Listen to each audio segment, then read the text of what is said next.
I never wanted to attend that company party. Something in my gut told me to stay home.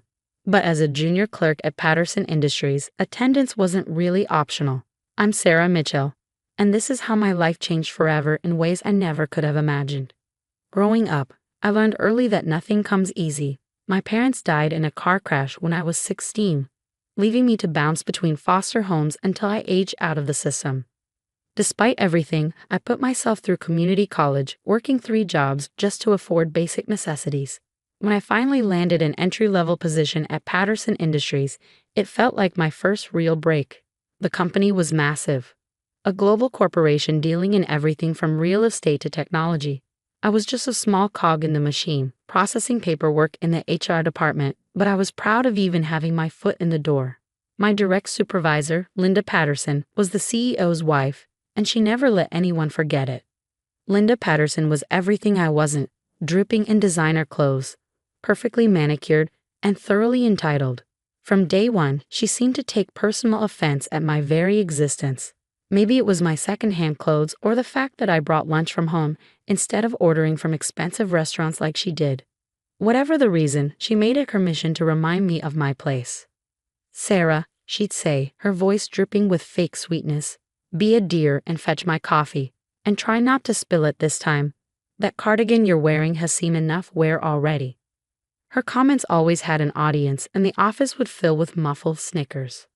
I endured it all silently. This job was my lifeline, my chance at building something better. But everything came to a head at the annual company gala. The event was held at the Grand Plaza Hotel, the kind of place I'd only seen in magazines. I spent 3 months saving to buy a simple black dress from a department store clearance rack. It wasn't designer, but it was elegant enough. Or so I thought. The moment I walked in, Linda's sharp laugh cut through the crowd. "Oh my," she announced loudly, gesturing to her friends with her champagne glass. "Look who decided to join us." "Sarah, dear, didn't you read the dress code? This isn't a funeral. That dress certainly looks like it came from one." Her friends tittered, and I felt my cheeks burn. But Linda wasn't finished. She sauntered over, her red-soled shoes clicking against the marble floor. "You know," she continued, her voice carrying across the now silent room, "some people just don't understand their place. A company gala is for people who contribute value, not poor clerks who probably spent their whole month's salary just to buy that tragic excuse for a dress." I stood there frozen as tears threatened to spill. Then my phone rang. The number was unfamiliar, but anything was better than standing there under Linda's cruel gaze. "Excuse me," I whispered, hurrying toward the hotel's quiet corridor. "Is this Sarah Mitchell?" A formal voice asked whom I answered. "Yes, this is she." "Ms. Mitchell, this is Robert Chen from Chen and Associates Law Firm. I'm calling about your uncle, James Patterson. I'm afraid he passed away last week." My heart stopped. "I'm sorry, there must be some mistake. I don't have an uncle." "On the contrary, Ms. Mitchell. James Patterson was your mother's brother. He changed his name when he started his business empire. He's been watching over you from afar all these years, and now, well, he's left you everything." The world seemed to tilt on its axis. "Everything," I whispered. "Yes, Ms. Mitchell. Patterson Industries, all its subsidiaries, his personal fortune, approximately $8.2 billion in total assets. As his sole heir, it's all yours." I gripped the wall for support. James Patterson, the founder of Patterson Industries, the mysterious recluse who no one had seen in years, was my uncle, and he left me everything. "There's more," Mr. Chen continued. "Your uncle left a letter explaining everything.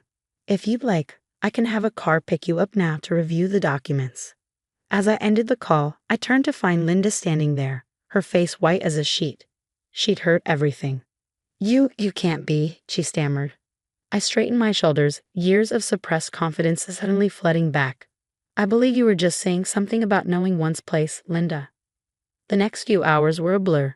Mr. Chen's car, a sleek black limousine, picked me up from the hotel.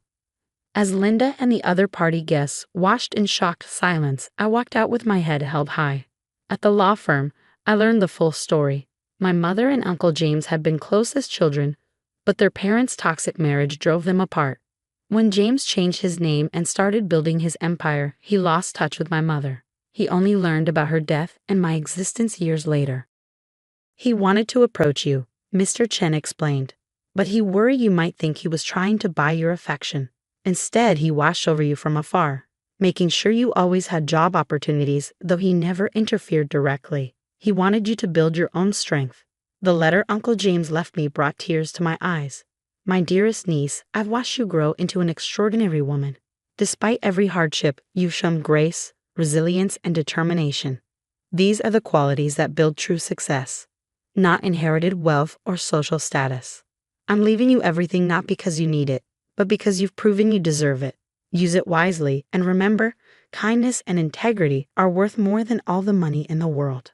As I sat in my tiny apartment that night, surrounded by documents detailing my new reality, my phone buzzed continuously with messages from coworkers and executives who've ignored me just hours before.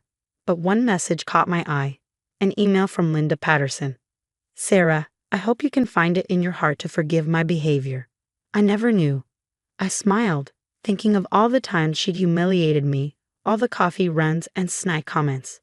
Tomorrow, I would walk into Patterson Industries not as a clerk, but as its owner, and I had some changes in mind. But first, I needed to understand exactly what I'd inherited. As I began going through the company files Mr. Chen had given me, I discovered something that made my blood run cold. Hidden in the records was evidence of a scheme so shocking, it would change everything again. Looking at the documents before me, I realized this was just the beginning of my story. The documents scattered across my coffee table told a story that made my newfound inheritance seem like just the tip of the iceberg. Linda Patterson and her husband, CEO Richard Patterson, had been systematically embezzling millions from the company for years. But that wasn't even the worst part. Hidden in a folder marked Project Phoenix were emails between Linda and Richard discussing my parents' accident. It wasn't an accident at all. They had discovered Uncle James's connection to my mother and were getting too close to exposing Linda and Richard's schemes. The Pattersons had arranged everything from the faulty brakes to the corrupted police report. My hands shook as I read email after email. They had watched me struggle through foster care, work multiple jobs, and endure Linda's abuse, all while knowing they were responsible for my parents' death. The timestamp showed the last email was sent just hours before the gala. The next morning, I walked into Patterson Industries wearing a tailored Chanel suit, my first purchase as a billionaire. The security team, already notified of the ownership change, nodded respectfully. "Good morning, Ms. Mitchell." I headed straight to the executive floor, where I found Linda already holding court in her office. She jumped up when she saw me, her designer smile plastered on her face. "Sarah, I was just telling everyone how I always saw such potential in you. In fact, save it." I cut her off, my voice ice cold. "Security will escort you out. The police are waiting in the lobby." Her face went from fake warmth to panic in seconds. "Police? What are you talking about? Project Phoenix ring any bells, Linda? Or should we discuss my parents' accident?" The color drained from her face. "You don't understand. Richard handled all that. I just helped plan their murder and watched their daughter struggle for years. I finished for her. Don't worry, Richard's being picked up too." As security led her away, her screams echoed through the halls. "You can't do this. Do you know who I am?" "Actually," I replied calmly, "I know exactly who you are. And more importantly, I know what you did." The next few weeks were a whirlwind. The evidence was irrefutable. Richard and Linda Patterson were arrested and charged with multiple counts of fraud, embezzlement, and first-degree murder. Their perfect world crumbled as quickly as mine had changed. During their trial, I sat in a courtroom every day, watching as they were sentenced to life in prison without parole.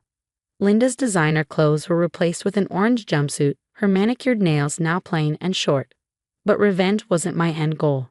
Uncle James's words about kindness and integrity echoed in my mind. I used my new position to transform Patterson Industries. We established a foundation helping foster kids through college, created job training programs for underprivileged youth, and implemented strict ethical business practices. 5 years later, I stood at the podium accepting the Humanitarian of the Year award. The company had doubled in size, but more importantly, we'd helped thousands of people build better lives. After the ceremony, I visited my parents' grave, placing fresh flowers beside their headstone. "I hope you're proud," I whispered. "Everything I am, everything I've built, it's because of the strength you taught me." As I turned to leave, I noticed an elderly woman watching me. She approached slowly, tears in her eyes. Ms. Mitchell, I'm Margaret Patterson, James's and your mother's mother. Your grandmother. I froze, studying her face. She had my mother's eyes. I've wanted to approach you for so long, she continued, her voice shaking. When I heard what Richard and Linda did, I'm so sorry. I failed your mother, failed the whole family. But watching you transform the company, helping others instead of seeking revenge, you're everything your mother was and more. I thought about Uncle James's words about family and forgiveness. Taking my grandmother's trembling hand, I smiled. Would you like to get coffee? I'd love to hear stories about Mom. As we walked away together, I realized that true success isn't measured in dollars or revenge. It's measured in how we rise above our circumstances to help others. Linda and Richard had tried to break me, but instead they'd made me stronger. And now I was using that strength to break the cycle of cruelty and build something better. The clerk they'd once mocked had become not just their boss, but something they could never be, a force for positive change. And that was the sweetest revenge of all. That night, as I sat in my office overlooking the city, I opened my mother's old locket, the only thing I had left of her. Inside was a faded photo and a tiny note I'd never noticed before. In my mother's handwriting were the words, "To my dearest Sarah, your heart is your greatest strength. Use it wisely." I smiled, knowing that's exactly what I'd done. The poor clerk they tried to break had become something far more powerful than they could have imagined. Not just a wealthy woman, but a living testament to the power of resilience, integrity, and compassion.